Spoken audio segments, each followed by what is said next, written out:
So, you finally did it. You got your black belt. Now what?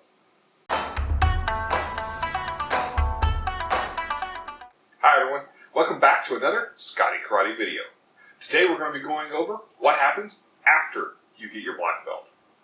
So, you turn your body into a lethal machine, killing everything in your sight. Now what? So, this is what we're going to talk about today on... Alright, so you've been training, you went through the ranks, you got your black belt. Now you're bored. It's not just you. This happens to a lot of people. So, when training, you go through a lot of monotony, right? You do the same thing over and over again.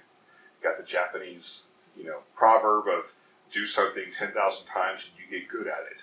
Well, doing 10,000 reverse punches. After a while, you get bored. Okay? So now you've gotten your black belt. You went through it, you've trained, you got it. Now you're bored with this. And it's very common. Okay? And as a matter of fact, it's very common to get bored long before black belt. This is why you'll see, if you paid attention as you've been training, which I'm sure you have, you see a lot of people come and go, right? You have lots of white belts or maybe yellow belts or whatever your next rank is, and then they kind of poof, gone. Because a lot of people have a misconception of what's going on in the martial arts. They think that you're going to come in, month of training, they're going to walk out being able to, jump in an MMA ring and run over people. That's not how life works. Training takes a long time. Even for skilled people, even before they come into a martial art. So, by the time you went through the ranks, it gets very boring. So, today we're going to be talking about what we can do about that. Now, for clarity, I want to make a point that usually people quit long before they get their black belt. So, when a dojo, let's say they get 100 new students a year, okay? Out of that 100, maybe one will get their black belt. And what does that mean? Okay, and it means that you are an elite group. Okay, that's why they have these black belt clubs, and people join in on that camaraderie, and that's a good thing because it is kind of like joining a big group of people who put in the same time, effort, blood, sweat, and tears to get where they were. But we have a problem in American society, especially, where we are goal-driven, right? We want our diplomas. We want instant gratification. We want to show something. We got this. This is ours. And then we're done. And the problem with that is like if you go to college, you get a college degree. Say you go and you get a degree in draftsman, or drafting, and you become draftsman. Well, that's great. You go to school for 4 years, you get your bachelor's, you're done. Okay? The problem with that mentality is we kind of bring that to the martial arts as well. So we have people starting off as white belt, train very hard, go through the ranks, get the black belt, and then literally the day after they get their black belt, never show up again. Why? Well, we're going to be going over that. Alright, so these are some of my opinions. Experiences I've seen throughout the many years I've been training of what people do once they get to that pinnacle. They reach their black belt. Now what? Well, a lot of people quit, like I said. So you'll have, let's say in a year, you have 2 or 3 students promote to black belt. Okay? How many stay? Maybe they stay for a month or 2 afterwards. That's what most of them do. And then they kind of trail off. If you're in a school that promotes very, very quickly, which I'm kind of iffy about anyway, I'll be making a McDojo list at some point, but they stay because they're getting that instant gratification. They got their black belt. Next year, they might be a 2nd degree. The year after that, they might be a 3rd degree black belt. So there's more motivation. But if you're in a more traditional school or slow school, say traditional martial arts or Brazilian Jiu-Jitsu, where they take 4 or 5 years to get a rank, and then you might be, a blue belt in Jiu-Jitsu for 4 years before you get your brown belt. And in a lot of martial arts, 4 or 5 years, you might be a black belt. And that style. So it's hard to get there, right? And once you do get there, a lot of people trail off. They're like, I'm good. I'm a black belt. I am awesome. Then they disappear, right? They go on with their life. They got their diploma, as it were, and they left. Well, then 20 years, say, goes down the line. They're like, I really like that martial art thing I used to do. Man, I need to get in shape. I need to get back into the dojo. And then they'll either go to their old dojo, which may or may not be there anymore, depending on how reputable it was and how successful. But then they might go to another dojo. Either way, they go to a dojo. They go to a school. They sign up. A couple things there. First off, if it's not your style, put a white belt on. Quit being arrogant. That aside, when you go in, people have a bad habit. It's just a mental thing.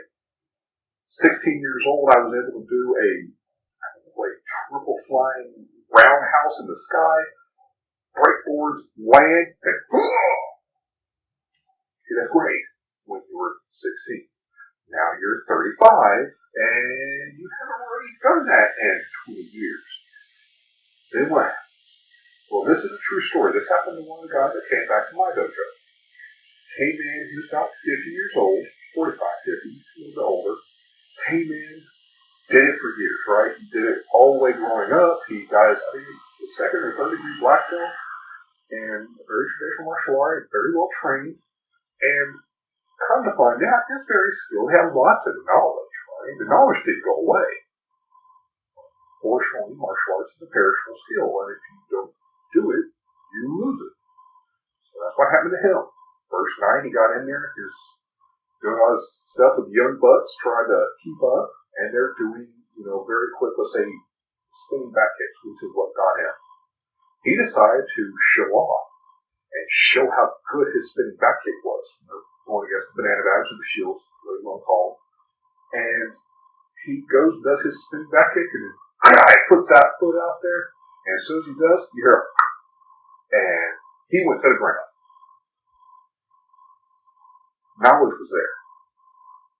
Ability was still there because he was able to do it. His body was not able to keep up because he hadn't been training, hadn't been stretching every day like he used to. He wasn't being as active. He wasn't building that muscle. And when he put all that effort into it, snapped his Achilles tendon. So he went down and had to have major surgery. He did come back about 3 years later, after everything had healed, and he'd gotten rehab and back up, and doing great. I mean, he's doing fine. He learned his lesson. Don't want that for you. So understand that when you do come back, start slow, because the knowledge might be there, but the body changes. Just does. Next one's kind of a does statement, but don't quit. I know what you're saying. But Scott, I've been doing this for years. I'm not going to quit.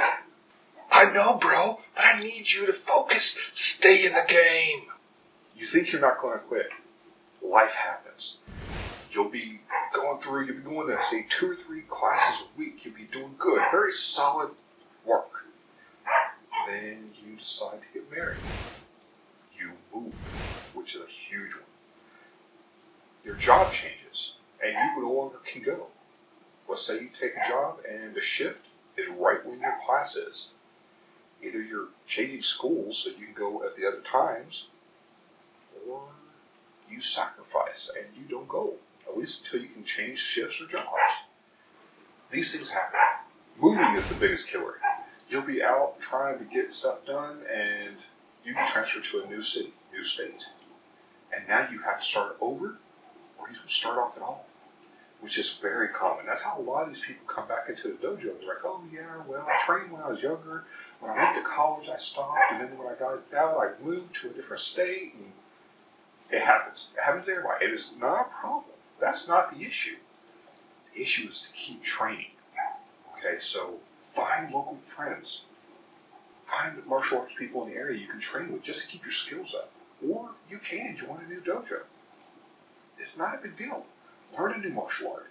If you've been karate, take judo. Or something else, something to complement your style. It's always got to keep moving, keep progressing. Don't get stuck. Alright. Now, remember, once you've stayed, you to progress. And understand that you might get black belt now. So you've been black belt for a couple of years. Awesome. Solid. You still don't know crap.